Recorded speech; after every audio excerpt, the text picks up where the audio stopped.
2024 July 14 മുതൽ 20 വരെയുള്ള നക്ഷത്രഫലങ്ങൾ. അശ്വതി, ഭരണി, കാർത്തികയുടെ 1-ാം പാദം ചെന്നിട്ടുള്ള മേടക്കൂറ്. യാത്രകൾ നടത്തും. ശരീര ഊഷ്മാവ് വർദ്ധിക്കുന്നതുമായി ബന്ധപ്പെട്ട രോഗങ്ങൾക്ക് സാധ്യത കാണുന്നു.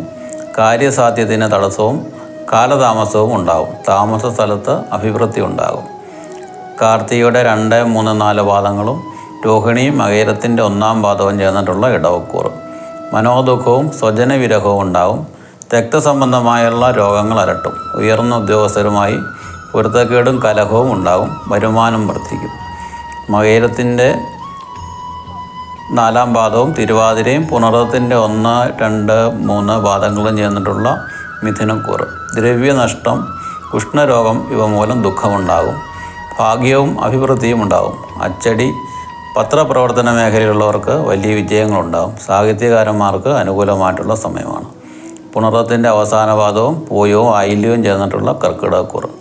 സ്വാദിഷ്ട ഭക്ഷണം, സുഖനിദ്ര, ജീവിതാസ്വാദനം എന്നിവയ്ക്ക് സാധ്യതയുണ്ട്. സുഗന്ധ വസ്തുക്കൾ, ഗൃഹ ഉപകരണങ്ങൾ, വിശേഷ വസ്ത്രങ്ങൾ എന്നിവ ലഭിക്കും. സുഹൃത്ത് ബന്ധങ്ങൾ ശ്രദ്ധിക്കണം. അതുമൂലം പ്രതികൂല സാഹചര്യം ഉണ്ടാകുവാനുള്ള സാധ്യതയുമുണ്ട്. മകവും പൂരവും ഉത്തരത്തിൻ്റെ ആദ്യ പാദവും ചേർന്നിട്ടുള്ള ചിങ്ങക്കൂറ്.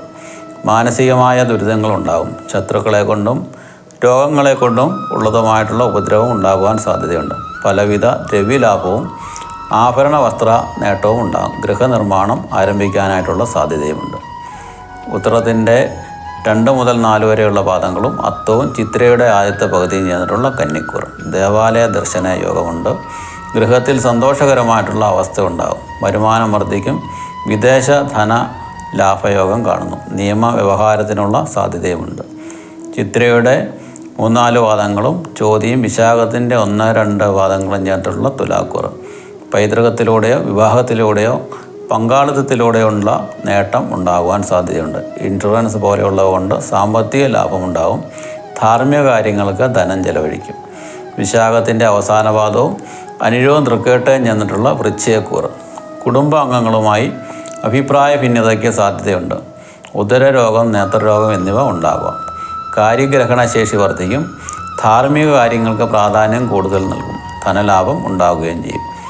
മൂലവും പൂരാടവും ഉത്രാടത്തിൻ്റെ 1-ാം പാദവും ചേർന്നിട്ടുള്ള ധനുക്കൂറ്.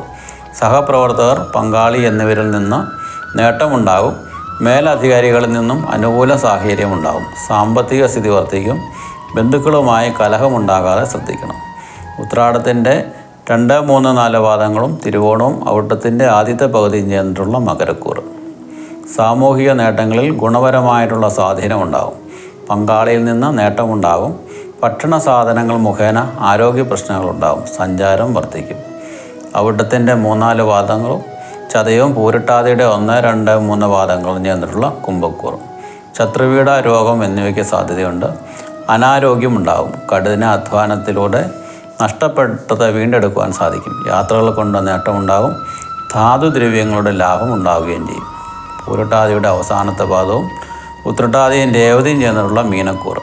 പ്രണയകാര്യങ്ങളിൽ വിജയം. സന്താനങ്ങൾക്ക് ജോലി ലഭിക്കും. വാക്കുപാലിക്കും. ശ്രദ്ധക്കുറവ് ശ്രദ്ധിക്കണം. സ്വത്ത് സമ്പാദനത്തിന് അനുകൂലമായിട്ടുള്ള സമയമാണ്. ഓരോ മതവിശ്വാസികളും അവരുടെ വിശ്വാസമനുസരിച്ചുള്ള പ്രാർത്ഥനകൾ നടത്തിയാൽ ഉണ്ടാകുന്ന ദുരിതങ്ങളെ പരിഹരിക്കുവാനായിട്ട് സാധിക്കും.